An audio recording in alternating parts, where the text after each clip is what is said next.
我觉得现在应该是中国独立电影的至暗时刻，应该这么说也不为过了。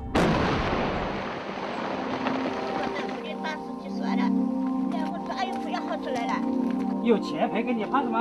钱可以。但是你要说我对未来有什么样的期待，我是个人来说，我觉得很茫然，我看不到未来。While China has one of the biggest box office markets in the world, it's also an industry that's heavily regulated and controlled by the government.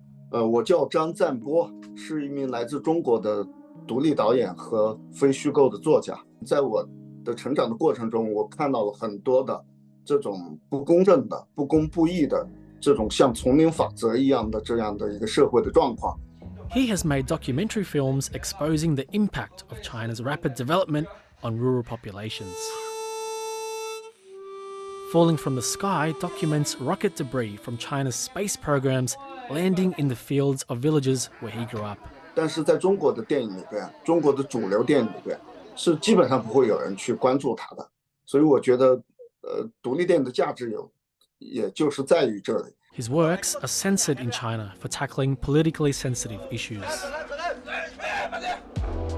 In recent times, independent Chinese cinema has faced many challenges with censorship, government crackdowns, and festival closures.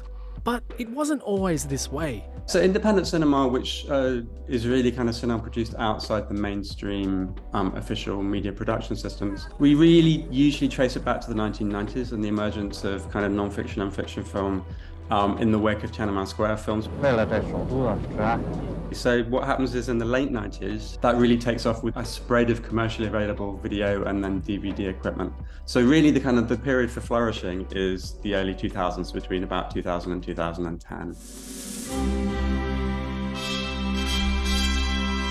In order to legally release and screen a film in China, it needs to be passed by the censors. When it's approved, it's issued with the Longbiao, or the Dragon Seal.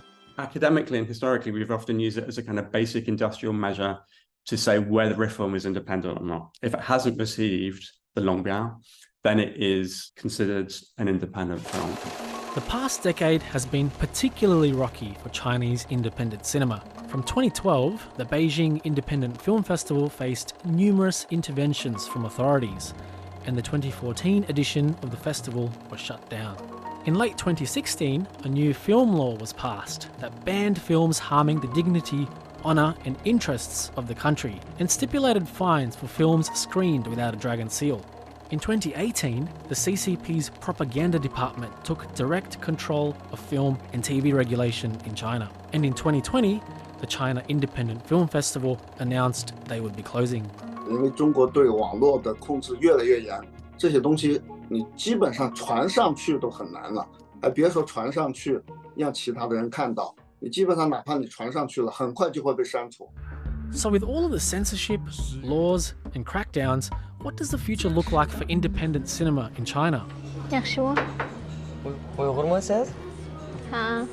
So I think a lot of younger filmmakers in particular are now being pushed into working with the industry at a much earlier age. And that, of course, means collaborating or working with the censorship system. I think if you're trying to work within the system and produce what we might describe as art cinema, so that kind of slightly more depoliticized cinema, then I think that's a lot more positive at the moment. But you still have to negotiate the vagaries of censorship. Even if you work within the system, things can be uncertain. Director Li Rujin's film Return to Dust, for example, was an immensely popular art house film released last year about two outcast farmers in rural China. And even after gaining permission to screen his film, it was taken down from cinemas weeks later, with no explanation from authorities. If you're really looking to work totally outside the official system, it's looking pretty bleak at the moment. And unless there's a significant kind of domestic political shift, then it's going to be very, very challenging. 我现在要去开始新的创作已经很难了，就几乎没有可能性了。